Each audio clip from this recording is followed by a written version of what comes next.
No es fácil salir de las cisternas, hay gente que pasa temporadas eternas ahí. Y nosotros solemos temer que la depresión nunca nos va a dejar, que los gritos nunca van a terminar en casa, que el dolor nunca se va a ir. Estamos en el foso, rodeado por paredes escarpadas, por hermanos furiosos, y nos preguntamos, ¿alguna vez este cielo gris se pondrá claro? ¿Alguna vez va a salir el sol para mi vida? Así que, en primera instancia, insisto, este mensaje va para todos aquellos que están aquí y en casa, que se preguntan, ¿alguna vez esta carga va a dejar de ser tan pesada? ¿Alguna vez voy a viajar liviano? Porque hay gente que se acostumbra a estar anímicamente encorvado debido a una carga que es crónica. Puede ser, en el mejor de los casos, un tema de salud frágil, en el peor, un caso de emocionalidad dañada. Y nos sentimos atorados, frustrados, atrapados, acorralados, y decimos, ¿saldremos alguna vez de este hueco?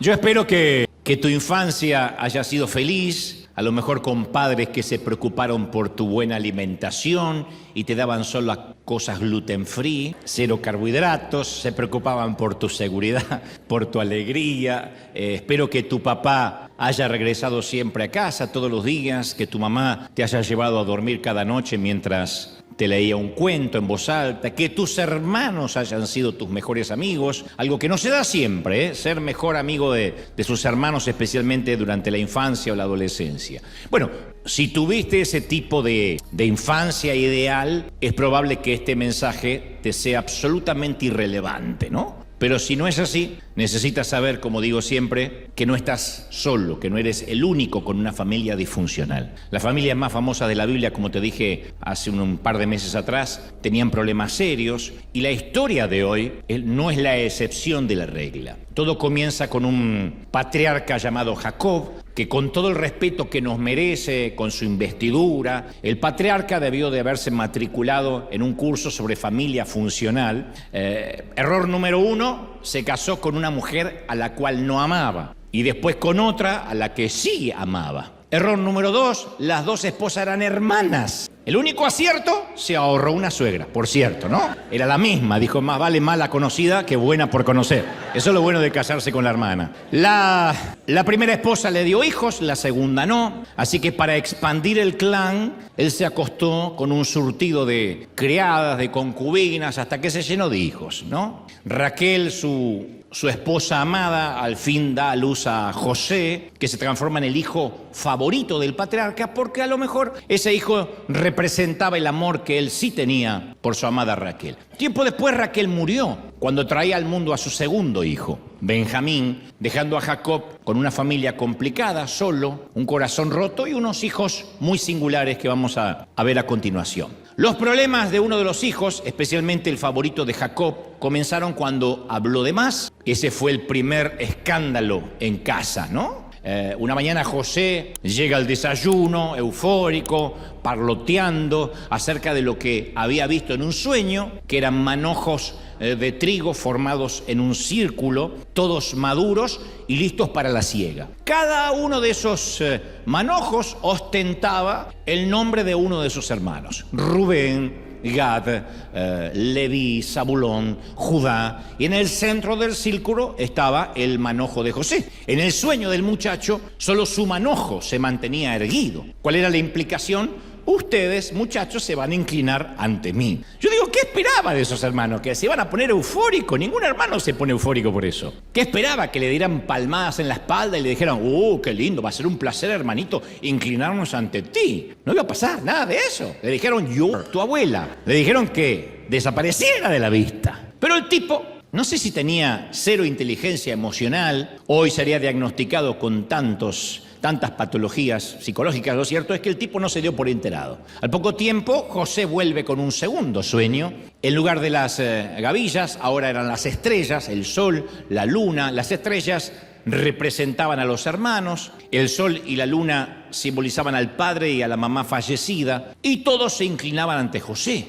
Imagínate, ellos inclinarse ante él. Génesis 37:4 describe lo que sentían sus hermanos sin vueltas, sin rodeos. Dice, lo aborrecían. No es que les caía gordo, lo aborrecían. No podían hablarle pacíficamente. Lo aborrecieron aún más con los sueños, lo odiaban y le tenían envidia. un montón de epítetos que ninguno quisiera tener de parte de nadie, ¿no? Lo aborrecían, le tenían envidia, no podían hablarle en paz, le levantaban la voz. Entonces, primera lección, siempre lo digo, no es el caso y no es lo que apuntamos con el mensaje de hoy, pero viene a cuento y hace a la línea del relato.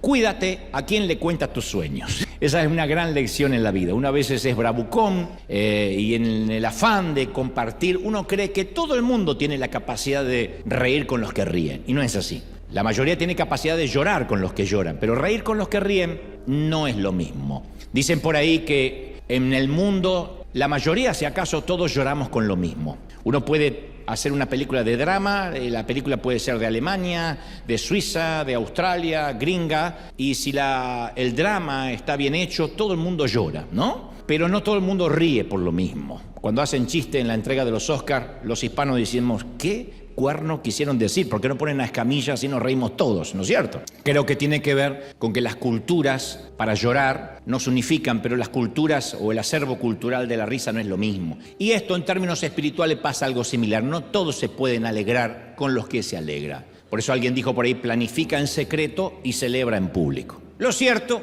es que aparentemente José, por ser muchachito, no sabía este axioma y él contaba todo. La cosa es que el padre lo consentía como si fuera poco, como un becerro mimado. Los hermanos trabajaban todo el día, José jugaba todo el día. Ellos usaban, los muchachos, ropa de Ross, los martes descuento para jubilados. Jacob le dio a José una túnica multicolor, dicen los teólogos, no tengo base muy bíblica, pero afirman, Hugo Boss. Y mientras ellos apacentaban el ganado de la familia, José, el hijo querido de papi, se quedaba en casa, no sé, haciendo maratones de Netflix o jugando a los videogames. Jacob trataba a su hijo número 11 como si hubiese sido el primogénito. Yo supongo que porque tanto él como Benjamín eran los hijos de la mujer a la cual él realmente había amado. Raquel era una extensión de su estado romántico. Y sus hermanos obviamente iban acumulando menosprecio hasta que un día, aprovechando que se encontraban lejos de casa, se presume a unos 90 kilómetros de papi, los hermanitos de José idearon y llevaron a cabo un plan meticulosamente maquiavélico. Y en pocas palabras, le quitaron la túnica de colores, Hugo Boss, lo arrojaron en una cisterna abandonada que no tenía agua, pero ahora estaba el muchacho ahí en el fondo, el muchacho de tan solo 17 años, un niño, las manos y los pies atados, tendido, con las rodillas contra el pecho, temblando, apretujado en un espacio pequeñísimo, claustrofóbico. Me lo imagino con la mirada desorbitada por el miedo, su voz enronquecida de tanto gritar, de pedir auxilio, de interpretar de que es una mala broma, otra broma pesada de sus hermanos.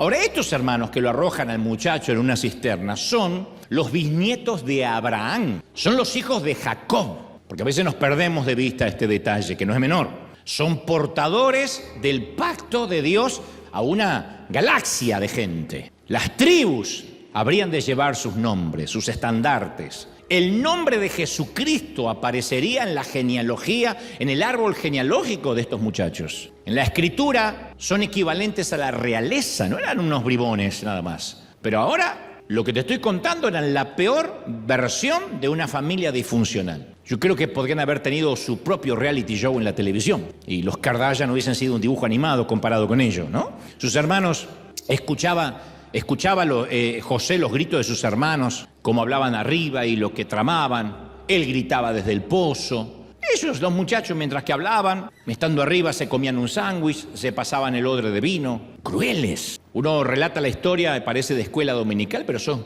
crueles, torpes, sopencos, canallas. Les interesaba más el almuerzo que la vida de su hermano, que no dejaba de gritar desde el pozo. En realidad fue un encubrimiento sanguinario desde el principio, porque ellos dijeron, diremos que alguna mala bestia se lo devoró, vamos a manchar con sangre su traje y le diremos a papá que se lo comió un león, un oso, lo que sea. José nunca se imaginó eso cuando se levantó esa mañana, nunca. Esa mañana no dijo, hoy podría ser el día en que me arrojen en un pozo mis hermanos, ¿no? Hoy podría ser el día en que cambien mi vida tal como la conozco y me den por muerto. No se lo imaginó nunca. Y el ataque lo tomó por sorpresa porque eran sus propios hermanos, su propia sangre. Y yo creo que a priori algo así a todos nosotros nos ocurrió en algún momento. A José el foso se le presentó en forma de cisterna, ¿no? Quizás en tu caso haya llegado en forma de un diagnóstico médico, de un lugar adoptivo, un hogar adoptivo, un despido inesperado, un accidente traumático, y dicen que algunos nunca logran reponerse de esa temporada, porque no es fácil salir de los fosos, no es fácil salir de las cisternas, hay gente que pasa temporadas eternas ahí, y nosotros solemos temer que la depresión nunca nos va a dejar, que los gritos nunca van a terminar en casa, que el dolor nunca se va a ir. Estamos en el foso, rodeado por paredes escarpadas, por hermanos furiosos, y nos preguntamos, ¿alguna vez este cielo gris se pondrá claro? ¿Alguna vez va a salir el sol para mi vida? Así que, en primera instancia, insisto, este mensaje va para todos aquellos que están aquí y en casa, que se preguntan, ¿alguna vez esta carga va a dejar de ser tan pesada? ¿Alguna vez voy a viajar liviano? Porque hay gente que se acostumbra a estar anímicamente encorvado debido a una carga que es crónica. Puede ser, en el mejor de los casos, un tema de salud frágil, en el peor, un caso de emocionalidad dañada. Y nos sentimos atorados, frustrados, atrapados, acorralados, y decimos, ¿saldremos alguna vez de este hueco? Yo no puedo asegurarte que derramaste tu última lágrima o que recibiste seguramente la última sesión de quimioterapia o de diálisis. No necesariamente te lo podría asegurar porque sería un timador. No puedo asegurarte que tu matrimonio desdichado pasará a ser feliz en un abrir y cerrar de ojos. Seguro que no. Nadie está exento, de hecho, a un viaje al cementerio. ¿Garantiza Dios la ausencia de dificultad? No, tampoco, no en esta vida. Pero lo que sí nos ha prometido Dios es utilizar nuestro foso, nuestro dolor, para un propósito, como cantamos hoy, y una asignación superior. Hay algo que se viene. Yo lo creo, ¿sí? Yo estoy convencido que lo que está ocurriendo, como dijimos hace un par de domingos, cuando trazamos la línea de puntos para atrás, todo va a hacer sentido. El problema es cuando uno quiere trazar la línea para adelante. Uno dice, pero si estoy en un foso, ¿a dónde voy a ir? Pero cuando uno traza la línea de puntos para atrás, uno se da cuenta que cada situación adversa, que cada infortunio, que cada avatar, que cada golpe de la vida nos trajo justamente hasta aquí, hasta este propósito. Y esto sigue siendo el modus operandi de Dios a futuro. Cuando José estaba en el fondo del pozo, capta un ruido nuevo, ya no es las voces de sus hermanos, siente el sonido de un carro, de un camello, quizás dos, y otras voces, una lengua extranjera, un acento raro. José se esfuerza por entender lo que decían allá arriba y escucha algo como, se lo vendemos. ¿A cuánto? José alzó la vista y vio que un círculo de rostros miraban hacia abajo, lo inspeccionaban, lo estaban observando a él. Finalmente lanza una cuerda, lo izaron, los mercaderes lo examinaron de pies a cabeza, le metieron los dedos en la boca, le contaron los dientes, le revisaron sus genitales, debajo de las axilas. El hijo favorito de Jacob era pinchado, aguijoneado, examinado para ver si tenía piojos, tratado como un asno. Los hermanos comentaron, mire, ni un gramo de grasa en los huesos, fuerte como un buey, es casi un argentino. Eso dice mi versión, Dante habla hoy. Y los hermanos empiezan a negociar. ¿Cuánto nos va a pagar por él? Le daremos 10 monedas. No menos de 30. 15, ni una más. No. 25, 20, y es nuestra última oferta. Y los hermanos aceptaron las monedas, tomaron la túnica de colores y se fueron. Los mercaderes le pasaron una cuerda alrededor del cuello a José, lo amarraron al carro, y José, sucio, oloroso, lloroso, no tuvo más opción que seguir. Por sobre el hombro echa una última mirada para ver las espaldas de sus hermanos que desaparecieron en el horizonte entre risas. Génesis 37:28 dice, lo vendieron a los ismaelitas por 20 monedas de plata. Fue así como se llevaron a José de esclavo a Egipto. Entonces, en ocasiones sentimos que luego del pozo a lo mejor podemos salir y empezar a ver una claridad diferente. Pero a veces la vida nos va empujando hacia abajo. José llega a Egipto sin nada, su árbol familiar ahora es absolutamente irrelevante, no tiene ninguna credencial que exhibir, ninguna vocación que le pueda interesar a nadie, ninguna familia en la cual apoyarse, ningún mentor, ningún consejero. El muchacho había perdido todo, a los 17 años todo, porque una cosa es nacer en la orfandad, otra cosa es perderlo todo, con una excepción, algo que él jamás iba a perder, porque él recordaba los sueños. Él recordaba lo que Dios le había mostrado. Nunca iba a perder su propósito y su asignación. A pesar de que ahora parecía que iba a contramano, había algo que él no iba a perder, su destino. Entonces, podemos llegar en ocasiones a perder el empleo, sí, el matrimonio, la familia, el noviazgo, el crédito, incluso la salud. Pero yo quiero hacerte una pregunta. Esta mañana, tarde o noche, según la hora que me esté mirando. ¿Qué tienes que nunca jamás vas a poder perder? ¿Qué tienes que nunca nadie te va a poder robar? Romanos 11:29, Pablo le dice a Roma, le dice, porque irrevocables son los dones y el llamamiento de Dios. No es que Dios llama y después se arrepiente. No es que Dios te da dones, propósito, destino y después dice, mirá quién se los di. No es que Dios se retrotrae cuando promete algo. Irrevocable. Hay algo que nunca podemos perder. Nos pueden quitar el estatus legal, nos pueden deportar, podemos perder la salud, podemos perder la familia, pero siempre tenemos el propósito de Dios en nuestra vida. Siempre, siempre. ¿Alguien tiene que creerlo, sí o no? ¿Lo cree de verdad? O no aplauda por aplaudir, ¿lo cree de verdad? Pero, claro, cuando uno está en el foso y vamos camino a Egipto, uno se lo olvida.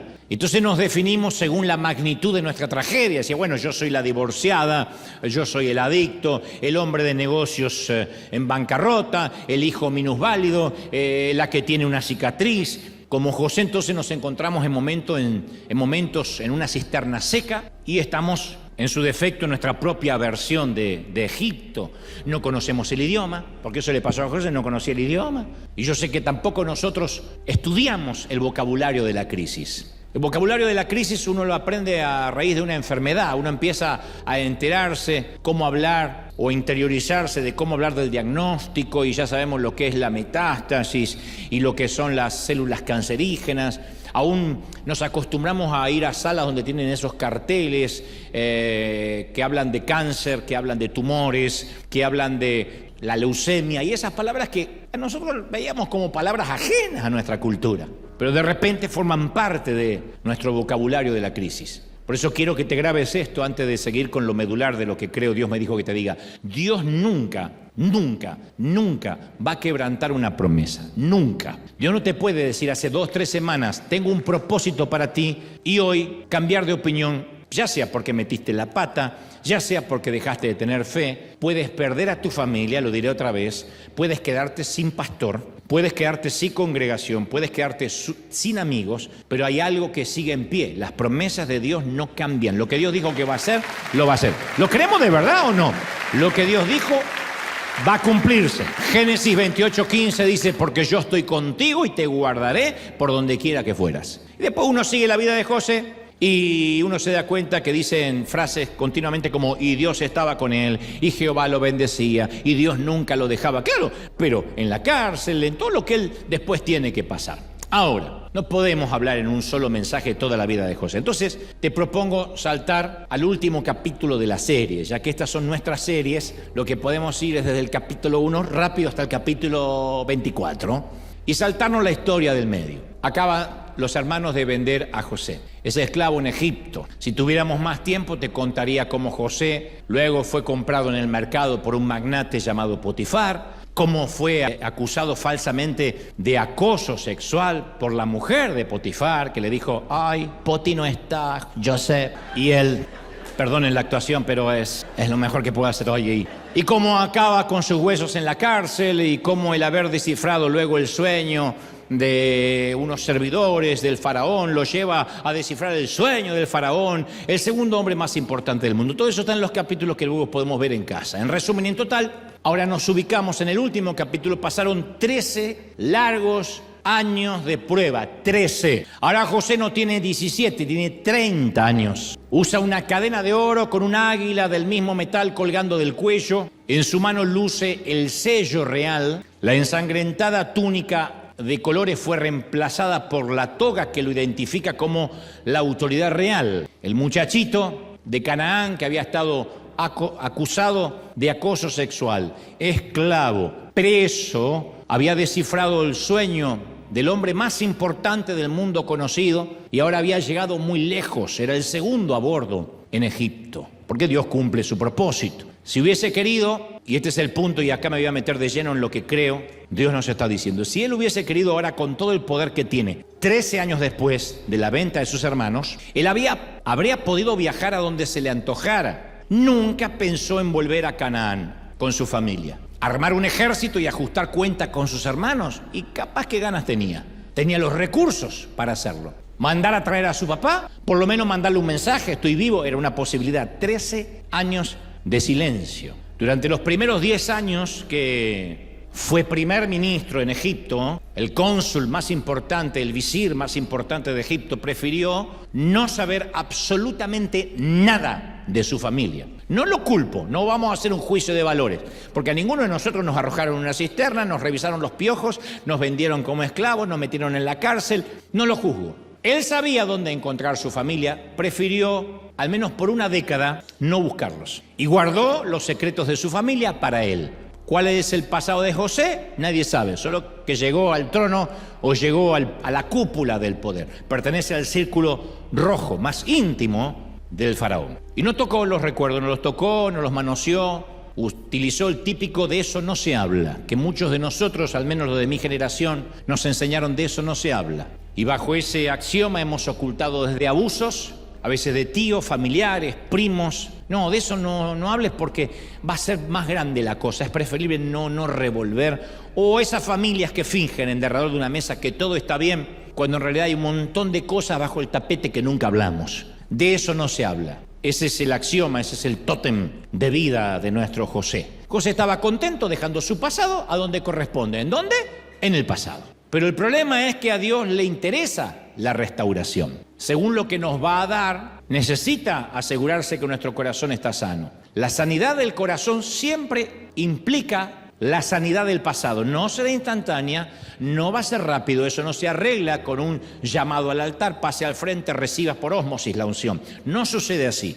Las heridas son demasiado profundas para que por arte de magia desaparezcan. Sí, el Señor se las olvida, pero nosotros tenemos que empezar la tarea de poder redimir y entender por qué ocurrió lo que ocurrió. Génesis 41:57 relata del hambre que sobrevino a la tierra, la hambruna, que por cierto lo había ya profetizado o discernido del sueño del faraón. Cuando llegan los 7 años de hambre sobre la tierra, dice que de toda la tierra venían a los silos de Egipto para comprarle a José, porque toda la tierra estaba pasando hambre. Y José era una suerte además de ministro de Economía, el que distribuía los granos. Leí algo interesante recientemente, que algunos arqueólogos llegaron a la conclusión que las pirámides bien podrían ser los silos, lo que almacenaban los granos en los días de José, que luego, como quedaron vacíos, se utilizaron como tumbas, pero mucho antes que las momias o los cadáveres de los faraones estuvieran ahí, muy probablemente eso eran los silos, las pirámides eran los sitios donde se guardaban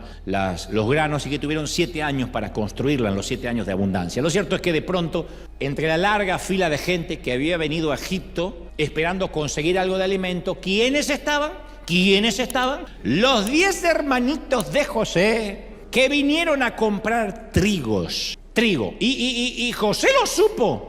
Antes de verlo, supo que estaban ahí, porque la Biblia narra que estaba respondiendo José la pregunta de un siervo cuando escuchó un parloteo con acento hebreo. Viste que uno reconoce la voz de su familia. Yo podía reconocer la voz de mi mamá y de mi papá entre millones de voces, especialmente por todo lo que mi mamá me gritó en la infancia. Yo tenía su voz grabada. No solo José escuchó el lenguaje del corazón, sino el dialecto de su tierra. Y entonces fue cuando volteó y los vio. Y los vio a los hermanos con muy poco pelo, viejos, llenos de canas, piel áspera, pálidos, enflaquecidos, seguramente a causa del hambre. Dice que los vio demacrados. Cuando les llegó el turno de dirigirse a José para ver si les vendía trigo, ellos no lo reconocieron, no sabían que era él. José se había afeitado la barba, tenía pintado los bordes de los párpados que se estilaba en Egipto para los visires o los que estaban en el poder, portaba una peluca negra, lucía su túnica real con clase, pechito de paloma, hablaba el idioma egipcio. Jamás se habrían imaginado estos sátrapas que estaban frente a su hermano menor. Y pensando que aquel príncipe no entendía el idioma hebreo, le hablaron con movimiento de ojos y gestos con las manos. Señalaron los depósitos de trigo y luego hacia sus bocas. Ustedes se ríen, pero así yo me comunico con los anglos. Así pido habitaciones en los hoteles. Yo, hotel, querer, noche, hoy, aquí, comer, abajo, o room service. No food. Pero me entienden. He sobrevivido muchos años, me entienden. Ellos se comunican con señas. Uno de ellos puso unas monedas, uno de los hermanos puso unas monedas en el suelo, y cuando José vio la plata, se le contrajo el estómago. Porque la última vez que había visto monedas en manos de los hijos mayores de Jacob, ellos se reían mientras que él lloraba y pedía auxilio. Y aquel día en el pozo, Buscó entre ellos un rostro amigo y no lo encontró. Y ahora se atrevían a poner moneditas delante de él. José dejó que un siervo que hablaba hebreo le tradujera o hiciera de cuenta que le estaba traduciendo. Y luego se dirige a los hermanos con el ceño fruncido. Dice la palabra que hizo como que no los conocía y les habló ásperamente. No tuvo que ensayar para hablarle de manera álgida, ¿no? Los hermanos cayeron de bruces, rostro al suelo. Lo que trajo a la mente de José uno de los sueños de la infancia, cuando vio que se inclinaban ante él los manojos, cuando vio que las estrellas se inclinaban ante él. Entonces uno de los hermanos dice: Señor, nosotros venimos de Canaán. Quizás hayas oído acerca de esa tierra. José le dice al hebreo: dile que no lo creo. ¡Guardias! Pongan a estos espías bajo arresto. Han venido a infiltrarse a nuestro país. Y los 10 hombres se desesperaron, porque tenían pinta de cualquier cosa menos de espías. Uno de ellos dice: Señor, está cometiendo un error. Dignísimo Señor, está cometiendo un error. Nosotros no somos espías. ¿Qué vamos a ver de espías? Nosotros somos una familia. Somos 12 hermanos. Bueno, éramos 12. El menor está ahora con nuestro padre y uno ya no vive. Este era el primer informe que José había escuchado de su familia. A esta altura, en unos 15, 16 años, no sé, aproximadamente. Su padre Jacob vivía, esa era una buena noticia. O estaban mintiendo o su padre estaba vivo. Su hermanito Benjamín, su hermano directo. Recordemos que José y Benjamín eran los hijos directos de Israel. Los demás eran medios hermanos. Su hermanito Benjamín vivía. Y en cuanto a él, sus hermanos creían que había muerto, ¿ok? Ahí José tuvo una idea. Le dijo: esto es lo que haremos. Dejaré que uno de ustedes vuelva a su tierra y me traiga a su hermano menor. Quiero saber si es cierto que hay un hermano menor. Y a los demás los encerraremos en la cárcel. Dicho esto, José hizo solo un movimiento para que le amarraran las manos, luego una seña más y lo llevaron a la cárcel. Posiblemente la misma celda donde él había pasado por lo menos 2 años de su vida. Dijo: un poco de su propia medicina no les va a hacer mal.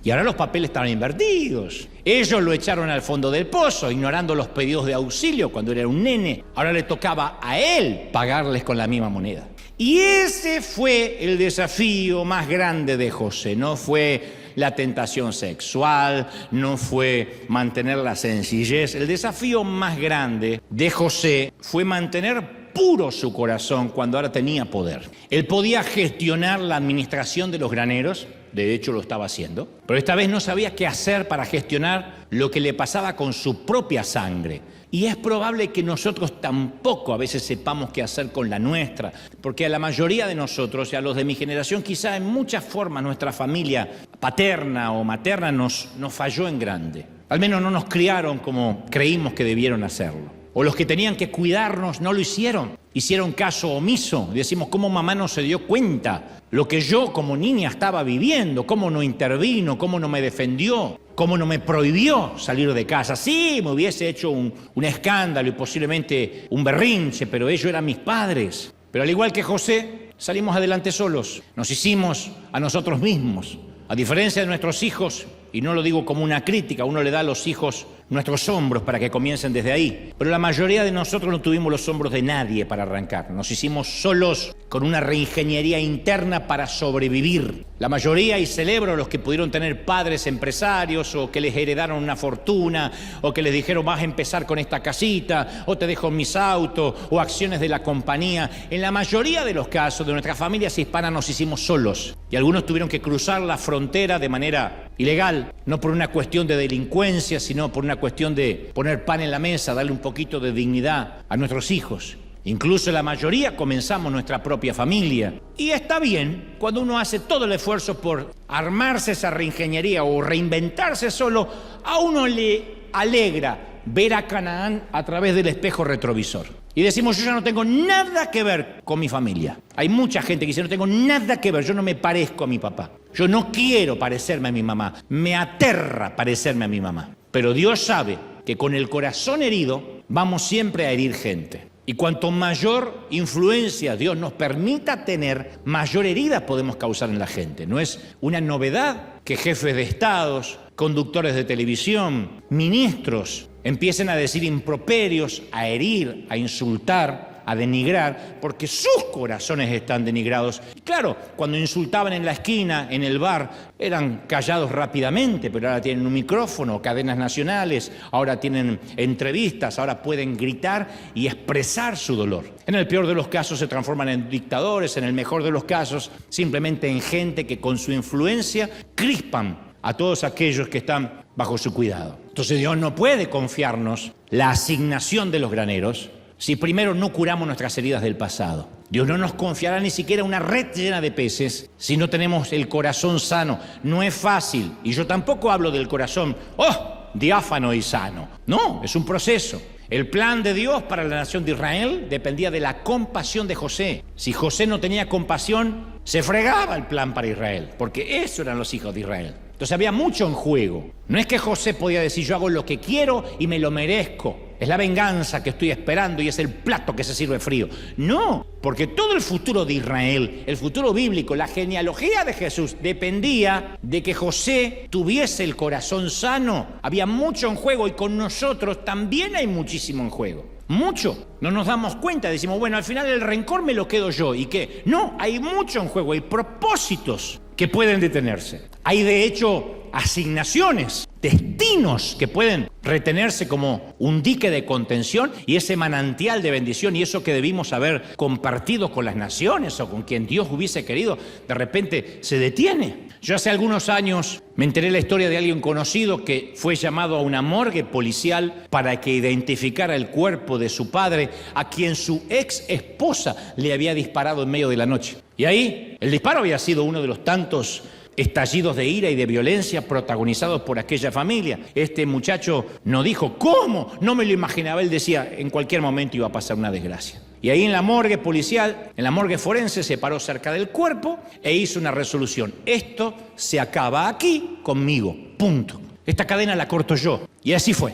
Y nosotros podemos tomar la misma decisión. Y no hay que esperar estar al lado de una morgue o al lado de un cuerpo o en un cadáver, frente a un cadáver para tomar una decisión. Es posible que en la historia de nuestra familia haya muchos capítulos tristes, yo lo sé. Nuestras familias fueron tan disfuncionales que creíamos que era normal. Fuimos criados así, pero no estoy hablando en términos de pobreza, como si la disfuncionalidad fuera patrimonio exclusivo de la clase media o clase media baja. No, así hayamos tenido o no tenido recursos, yo sé que tomamos como normalidad desde los golpes, los improperios, los adjetivos, las penitencias injustas. Pero eso no tiene por qué ser nuestro futuro, no tiene que viajar por nuestros genes. Toda la basura generacional puede detenerse aquí y ahora y decir, yo estoy aquí precisamente con un propósito, de tener toda esa generación pútrida, detenerlo. Ahora, no tenemos que heredarle a nuestros hijos los que nos dieron a nosotros, no todo, solo las partes buenas, no todo. Tenemos que permitir que Dios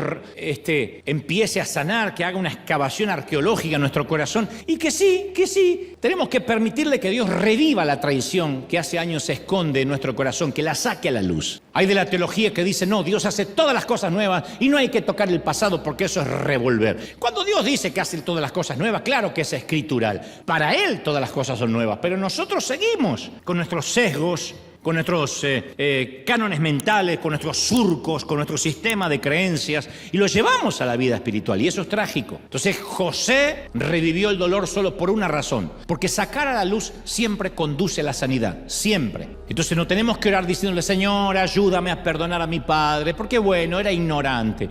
Puede que lo haya sido en términos académicos, pero para sanar de verdad tenemos que desenterrar los detalles escabrosos. Señor, mi papá siempre estuvo ausente. Su frase de cabecera es, no sé, pregúntale a tu madre. Ni siquiera estuvo para mi celebración de cumpleaños. Nunca se involucró, nunca. La orfandad del alma duele más que la orfandad real, porque la orfandad del alma es cuando tenemos a papá durmiendo la siesta del otro lado de la pared, porque cuando está bajo tierra no queda otra que resignación. Y por eso lo odié. Esas son las oraciones que traen la herida a la luz para empezar a sanar. Señor, todos los días yo volvía de la escuela y encontraba a mi mamá deprimida, en el peor de los casos, alcoholizada, durmiendo en el sofá. Y yo tuve que aprender a prepararme la comida, a plancharme la ropa, a atender a mis hermanitos menores cuando yo era una niña, cuando yo tenía que jugar con muñecas, no cambiar pañales de mis hermanos. Y tuve que aprender a hacer la tarea yo sola, por eso no soporto ahora ir a visitarla y que se siga siendo la víctima después de los tantos años. Ay, no visitas a tu madre. Tuviste la oportunidad de ser mi madre.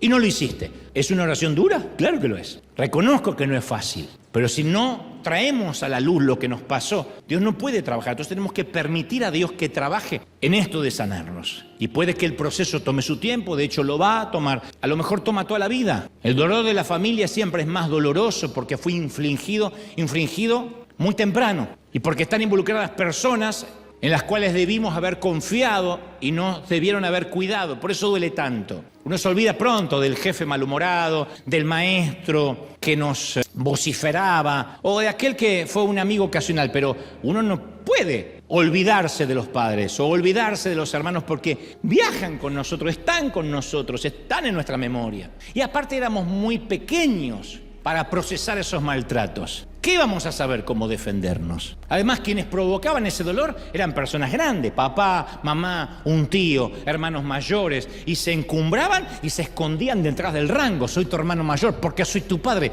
¿Quién escucha alguna vez la frase, porque soy tu padre? Y nosotros damos tantas explicaciones hoy que parecemos ministros de Economía, los hijos. Mamá decía, ¿por qué no? Porque sí. Y había hablado Bukele, ¿por qué no? Porque soy tu madre. Yo siempre cuento en la gira presidente que mi mamá nunca se comprometió con nada, nunca le pude decir me prometiste, porque ella no prometía nada, era un político después de la campaña, nada. Mamá, ¿podemos ir al cine? No sé. El sábado, no sé. Pueden pasar tantas cosas. ¿Qué puede pasar, mamá? ¡El arrebatamiento!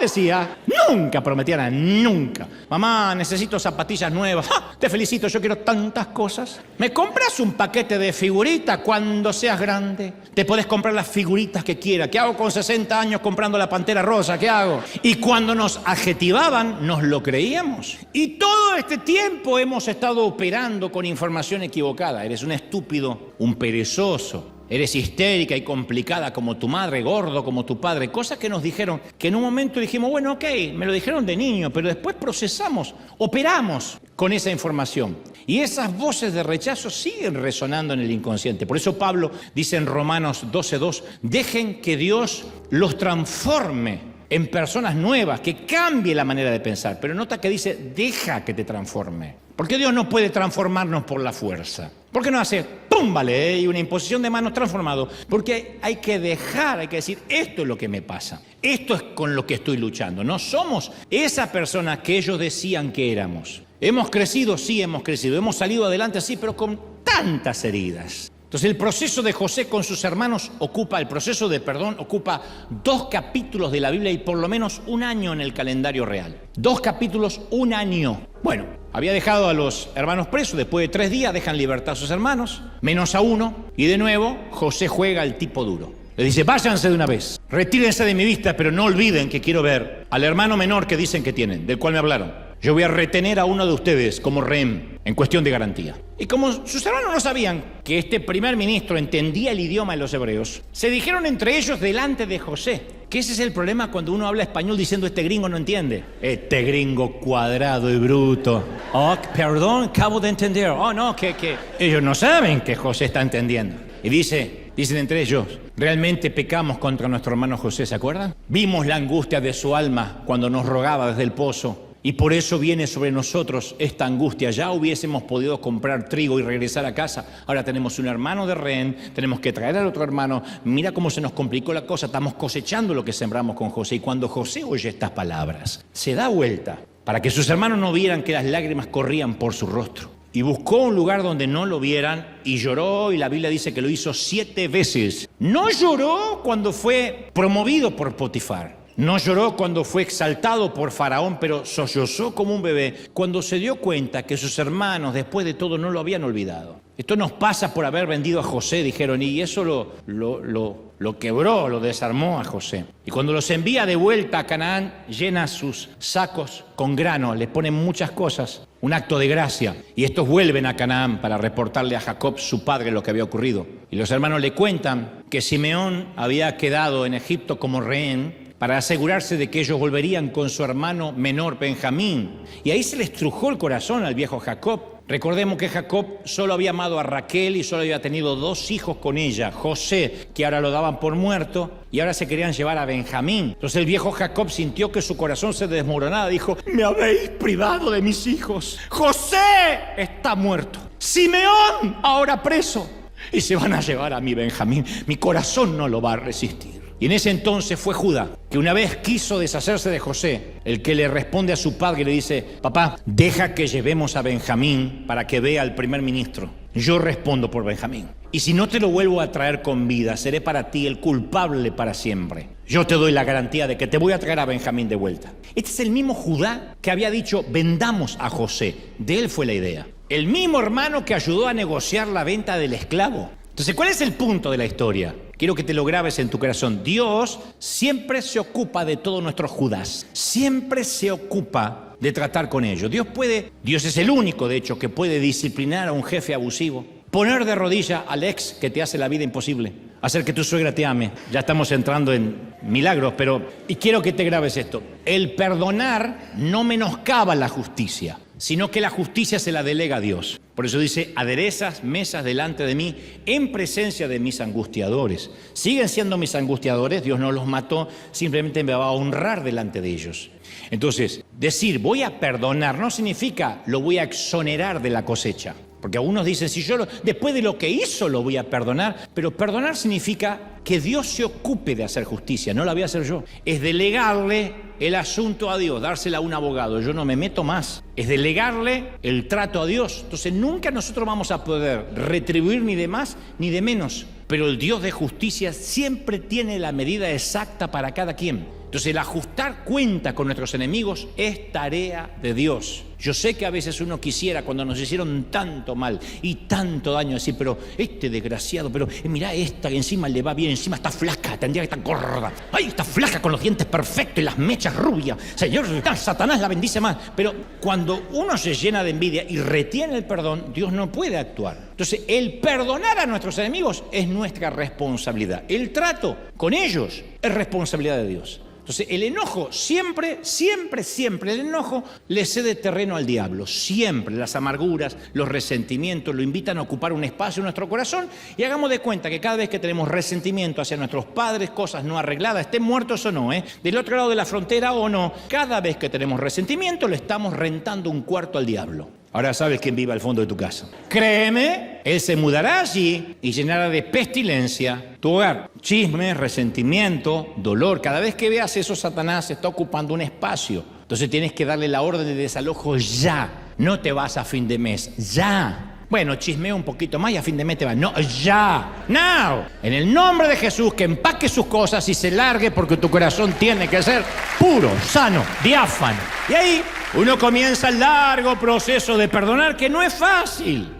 Los hermanos volvieron a Egipto desde Canaán trayendo a Benjamín. Y José los invita a cenar. Ellos se habrán preguntado, qué raro, este primer ministro invita a todos los hambrientos a cenar. Los sentó de acuerdo al orden de nacimiento y separó a Benjamín para darle un tratamiento especial. Recordemos que era su hermano directo. Cada vez que los hermanos recibían una porción, la porción de comida de Benjamín era 5 veces mayor. Dice la palabra 5 veces más que los otros. Asado argentino para Benjamín, pupusas para el resto. Dicen que sí, les dio pupusa.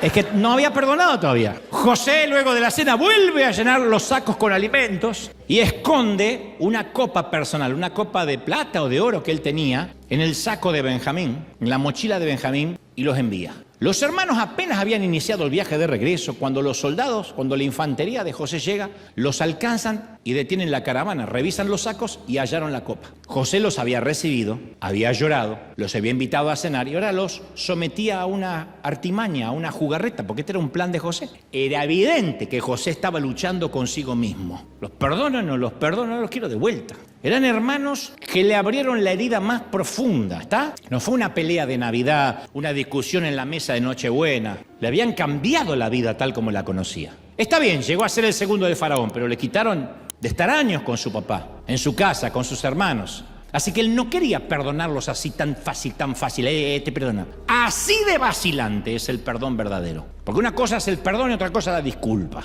Disculpa es lo que pedimos cuando nos llevamos por delante a alguien en la calle o en el mall. Decimos, disculpe. El perdón es nunca más me acordaré de lo que me has hecho. Como Dios, o al menos intentaré hacerlo. Me olvido y me olvido de que me olvidé. Así es el perdón verdadero, avanza los trancazos. Hay días buenos, hay días malos, hay días que dice, pero ¿por qué tengo que perdonar? Pero no entiendo, y si mi mamá no cambia, sigue siendo la misma, y mi perdón no va a cambiar al otro. El perdón tiene que ver conmigo, no con el otro. Entonces el verdadero perdón produce eso, interminencias de rabia, parpadeos de amor. Y cuando nos hieren mucho, solemos tener ese tipo de misericordia irregular, con sentimientos encontrados. Pero cuando se trata de perdonar, todos somos principiantes. Acá no hay nadie que pueda decir, yo voy a enseñarles a perdonar, yo menos. Porque la gracia no suele ser nuestra mejor especialidad. Apenas si alguna vez hemos dado algo de misericordia. Pero que pague algo para que aprenda. Y sin duda que gracia era lo que los hijos de Jacob necesitaban. Y verlos parados ahí frente a José inspiraban lástima. Acusados de haberse robado una copa de plata sobre llovido mojado. ¿Qué más falta? Pastores de cabras ante el soberano de una superpotencia que le dice, me robaron una copa de plata durante la cena. ¿Qué podían pedir ellos? Nada, solo misericordia. ¿Qué ni para abogado tenían? Entonces Judá, el que pide la palabra y cuenta su historia, le dice, su majestad, señor. Y le habló de su padre, que era un hombre débil y anciano, de cómo le había muerto un hijo y que ya se le había muerto un hijo y que si ahora no volvían con Benjamín, terminaría matando de tristeza al padre. Le dijeron, solo ten misericordia de nuestro viejo padre. Incluso Judá ofreció quedarse él como rehén en lugar de Benjamín, si eso contribuía a salvar la familia. Y estaban en el piso todos, esperando misericordia. Y entonces José sabe que llegó el momento de la verdad. Le dice a los oficiales y traductores que salgan del salón. Y la Biblia narra que el llanto que vino luego no fue suave ni apacible, así que yo me lo imagino algo como... No dice que le cayó una lágrima. La Biblia narra que fueron alaridos que resonaron por todos los rincones del palacio. Gemidos catárticos, hizo catarsis. Años reteniendo ese dolor. De un hombre que estaba teniendo una profunda sanación. 22 años, 22, 23 de lágrimas y engaños estaban llegando a su fin. Y ahora la amargura y el amor se habían batido a duelo por lo menos por un año. Y había ganado el amor. La amargura nunca se le transformó en odio. La amargura nunca se le transformó en odio. Su corazón nunca se endureció y fundamentalmente su propósito nunca se desvaneció. Y no solo sobrevivió, José prosperó. Porque desde el momento que los hermanos lo venden, él asciende como un globo inflado con helio. José ahora era el segundo hombre más poderoso de su generación. Y no es una hipérbole, no es una licencia poética cuando decimos y afirmamos que salvó al mundo conocido de morir de hambre. Entonces, ¿cómo fue que prosperó en medio de la tragedia? Bueno, no hay que especular. Unos 20 años más tarde, ahora está el tipo ahí, los papeles están invertidos. José era el fuerte, los hermanos eran los débiles. Tenían miedo que él ajustara cuentas, los mandara a un foso que ellos mismos tenían que cavar. Y hubiese estado bien. José no hizo nada de eso. La túnica de la discordia se transformó en una túnica de realeza. El foso se convirtió en palacio. La familia dividida se volvió a unir. Entonces José, viendo todo lo que Dios lo había bendecido, ¿cómo iba a usar la bendición para vengarse de quienes lo habían de algún modo llevado hasta ahí? ¿Cómo podemos pensar a veces, yo no voy a perdonar después que fuimos bendecidos? Es que yo no puedo olvidar lo que me hicieron como niño, pero ¿dónde llegaste? Porque a veces, el otro día escuchaba a un psicólogo decir, mira, le decía a un periodista muy famoso, el psicólogo estaba siendo entrevistado por el periodista y el periodista le decía, ¿cómo hacemos para perdonar a nuestros padres? Este periodista ganó premios, es muy reconocido y el psicólogo le dice, no tienes que perdonarlos, tienes que agradecer por ellos. Y dice, no puedo, no tuve el mejor trato. Ya sé, pero llegaste a ser un gran periodista, tienes premios, me estás entrevistando a mí. ¿Tus hijos lograron eso? No, mis hijos no lograron eso. Entonces tus padres vienen ganando. Tus padres sí lograron poner un periodista. Quizás lo que no te dieron, lo que no te consintieron, lo que te quitaron, fue justamente lo que te hizo resiliente y te trajo hasta acá. Si tus hijos no lograron lo que tú, vienen ganando, ¿no? ¡Epa! Si tus hijos todavía no lograron lo que tú lograste, si ellos a la edad que tú ya tenías, habías hecho tanto y ellos todavía están jugando con los jueguitos, bueno, vienen ganando tus padres. Así que él dijo, esta es la hora de la verdad, José. Dijo, yo soy José. Yo soy José. Luego pregunta, ¿vive todavía de verdad? ¿Vive mi padre o me lo dijeron para timarme? 11 gargantas se atragantaron. 22 ojos se abrieron como huevos duros. Se miraron unos a otros y dijeron, ¿José? La última imagen que conservaban del joven hermano era de un muchacho pálido, asustado, corriendo a saltitos, atado a una carreta de mercader rumbo a Egipto y habían contado las monedas, habían lavado las manos. Y ahora era un príncipe. Así que lentamente empiezan a tragar. José le dice, acérquense, no tengan miedo. Yo soy José, vuestro hermano, a quien vendisteis en Egipto, para Egipto, y ustedes pensaron en hacerme mal, yo lo sé. Pero Dios cambió todo para bien, para hacer lo que hoy estamos viendo, que es darle vida y alimento a mucha gente. Así que yo les voy a dar de comer a ustedes, a sus hijos y a papá. Hay una versión que dice, ustedes tejieron para mal, que en hebreo relaciona su significado con tramaron, trenzaron. Pero claro, Dios siempre es el maestro tejedor final y toma los hilos, entremezcla los colores, las hebras toscas con las de terciopelo, los dolores con las alegrías. Los reyes, los tiranos, los dictadores obedecen sus órdenes. Él pasa a través de las generaciones y a medida que avanza va tomando forma el diseño. Satanás teje, Dios reteje, Dios cambia las cosas. ¿Sí o no? Alguien tiene que celebrar por eso, ¿sí o no? Y José lo fue recibiendo de uno a uno. Le digo, ven aquí Judá, el que tuvo la idea de venderlo, el autor intelectual del crimen. Rubén, el primogénito que no supo comportarse como un hermano mayor y no lo cuidó como debió haberlo hecho. Simeón y Leví, que habían actuado con tal violencia que su padre los calificó como instrumentos de crueldad. Los que habían atado sus manos y se habían mofado de sus lágrimas, los besó y los abrazó a todos. Y la hostilidad y la ira se derritieron sobre el piso de mármol. José no habló del foso, ni por lo que tuvo que pasar. Simplemente platicaban de cosas triviales. Dice que hablaba simplemente. ¿Cómo está papá? Rubén, ganaste peso, ¿eh? Simeón, ¿cómo está tu salud? Leví, ¿te casaste con aquella muchacha que estaba siempre enamorado? ¿Tienen hijos? ¿Tienen nietos? Cuando Faraón oyó acerca de los hermanos, le dijo a José, tu familia será mi familia, José. Y ahora estos eran ciudadanos honorarios de Egipto. El hambre seguía sobre la tierra, las circunstancias seguían siendo hostiles, pero ellos, incluyendo su padre, estaban finalmente a salvo. ¿Por qué? ¿Porque eran hombres buenos? No, señor, porque eran familia. Porque el gobernante casualmente era su hermano. Y nosotros sabemos lo que es tener hambre en el alma. Hay gente aquí que dice, sabe, mis recursos se agotaron, mis provisiones se terminaron, la energía ya disminuyó. Y hemos estado en donde los hermanos de José estaban. Hemos hecho lo que los hermanos de José hicieron. Hemos causado dolor a personas a quienes amamos. ¿Los vendimos como esclavos? No, desde luego que no. Pero de seguro nos hemos dejado dominar por nuestro enojo. Y todo lo que los hermanos de José encontraron en la corte de José, nosotros lo encontramos en la corte de Cristo Jesús.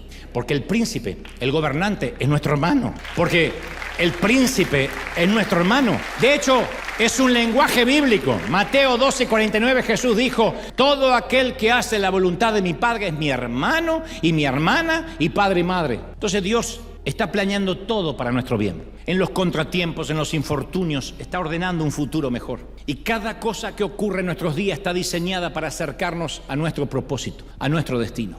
Dios puede usar el foso, la cisterna para nuestro bien. No te lo puedo explicar cuándo se va a terminar, no lo sé. Pero cuando algún miembro de la familia nos traicione, nos pondremos de pie. Y Dios va a reciclar ese dolor. Acusados falsamente, enviados a prisión sin motivo, podemos tropezar pero no caer. ¿Por qué? Efesios 1:11 afirma, porque Dios hace todas las cosas según el designio de su voluntad. Todas las cosas significan todas las cosas, sin excepción. Vamos a salir de esto. Esto también pasará, no porque seamos fuertes, sino porque nuestro hermano lo es. No porque seamos buenos, sino porque nuestro hermano está al control. No porque seamos grandes, sino porque nuestro hermano es el príncipe y tiene un lugar preparado para nosotros. ¿No es maravilloso? ¡Es maravilloso!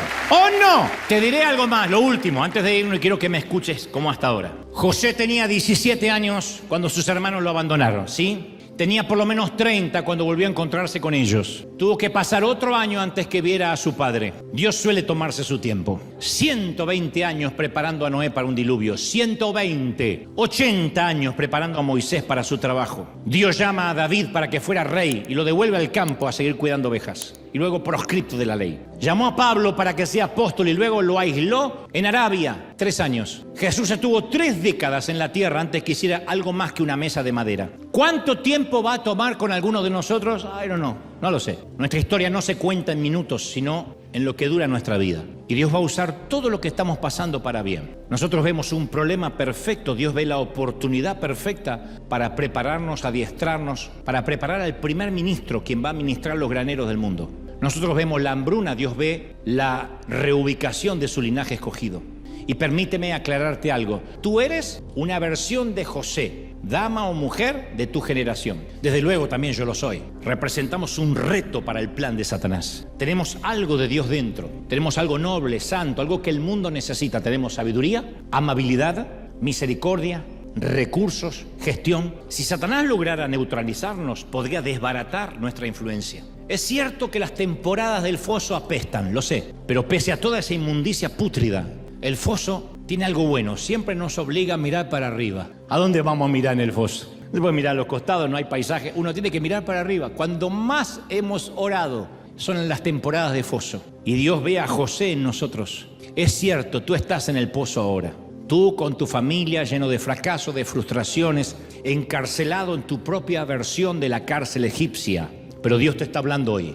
Tu familia necesita un José. Esta generación necesita muchos Josés. Un mensajero de gracia en un día de rabias, de grietas, de revanchas. Tus descendientes necesitan un José, un enlace robusto en la cadena de fe. Lo diré otra vez. Esta generación necesita muchos José. Allá afuera hay hambre. Entonces vamos a cosechar esperanza y vamos a distribuirla. Porque si esa va a ser nuestra asignación, si nuestra asignación va a ser compartir nuestros graneros de salvación, de esperanza y de alimento con el mundo, bendito sea el escándalo en casa. Vamos a celebrar al Señor de señores y al Rey de reyes. ¡Arriba! Vamos, vamos, vamos. Dale un aplauso grande si Dios habló esta mañana. ¿Ha hablado el Señor, sí o no? ¡Wow! Impresionante, impresionante. Vamos, vamos, vamos, vamos. Dale ese aplauso. Se abren los cielos. ¡Uy! ¿Alguien toma el desafío, sí o no? Vamos a orar, levanta tus manos al cielo y vamos a comenzar a clamar. Yo siento que algo del Señor va a ser momento a momento, minuto a minuto. Y la presencia del Espíritu crece, crece, crece. Los que tengan el bautismo, suelten lengua. Con los que tengan el bautismo del Espíritu para interceder como conviene. Todos orando, todos.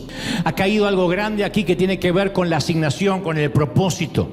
Y si eso conmueve tus entrañas, es Dios diciendo, yo soy quien pongo en ti la carga. Yo soy el que levanto en ti un José para las empresas, para el gobierno, para la música, para la industria, para el arte del entretenimiento. Yo soy, dice el Señor, el que levanta. Yo soy el que dice, este es, y no hay quien me diga qué haces. Este es el Dios que bendice al obrero de la 11ª hora. El Dios que dice, yo soy bueno y tendré misericordia con el que quiera tener misericordia. Vamos, levanta las manos y dile, Señor, yo quiero ser ese. Yo quiero ser esa presencia del Espíritu. Todos. Si sientes que el Señor ha hablado hoy, dile, Señor, yo siento tu gloria, tu presencia ahora. Me encantaría escucharte, que ores, que clames, que digas, Señor, yo quiero ser esa persona. Hay gente que en días como este ha tomado decisiones, en estadios, en cruzadas, en campaña, diciendo, Señor, envíame a mí. Y hoy son predicadores que van a las naciones, misioneros que van a aldeas, pueblos, continentes. Es este el día del llamado, donde Dios está diciendo, yo te estoy llamando, por encima de tus creencias, por encima de tu familia, por encima de tus limitaciones. Yo soy, dice el Señor. Yo soy el que soy, yo soy el que bendice. En casa estoy orando por los que están recibiendo esta palabra. Desde el norte al sur, en toda la región de México a Tierra del Fuego. Allá arriba, en toda la Unión Americana hasta Canadá. Vaya la presencia de Dios en los 5 continentes a través de esta palabra, sellando, hablando. Espíritu Santo, ahora. Levanta tus manos y clama al Señor. Ora y dile, Señor, yo siento que tu gloria, que tu presencia, que tu unción está sobre mí ahora, sellando esta palabra. Los que vienen de lejos, los que dicen, esta es la palabra que renueva mi motor, que enciende mis baterías. Esto es lo que yo estaba necesitando, dice el Señor. Hay una sanidad en nuestro corazón. Dios no ha terminado conmigo, Dios no ha terminado contigo, y no estoy minimizando lo que te ha ocurrido en la vida. Lo que digo es, aquí el Señor abre puertas que nadie puede cerrar, abre ventanas que nadie puede cerrar. Corriente del Espíritu sopla. Ahí está. Presencia de Dios sopla más. Presencia de Dios. ¡Oh, dulce Espíritu! ¡Oh, dulce Espíritu! Todos. La presencia de Dios soplando momento a momento, del norte, del sur, del este, del oeste. Sella esta palabra. Imparte una doble porción de tu Espíritu. Derrama tu gloria. Ahí está. Hay gente que está diciendo, Señor, yo sé que esto es lo que va a cambiar mi vida, va a cambiar mi año, va a cambiar mi temperamento, mi forma de ver, mi paradigma. Lo creo. Más de tu Espíritu, de tu gloria. Aquí en casa vamos a orar unos minutitos más, pero allí, aquí en la casa, en la iglesia local, pero allí en vuestros hogares, Dios te bendiga, Dios te guarde. Resiste, aguanta, soporta, haz obra de evangelista, corre la carrera, sé fiel, no te entregues, no te rindas, no bajes los brazos, firmes como talón de oso. Cómo te ama príncipe el Señor, cómo te ama princesa el Señor, y no te deja hasta que no haya cumplido su propósito en ti. Dios te bendiga, Dios te guarde y haga resplandecer su rostro sobre ti. Chao. En casa, Dios los bendiga a todos. No es casualidad que estés aquí. Mira ahora mismo el video que ves en la pantalla. A veces necesitamos una voz de consuelo, Aquí encontrarás palabras que sanan, mensajes espirituales que despiertan la fe y te ayudan a seguir adelante aún en medio de la dificultad.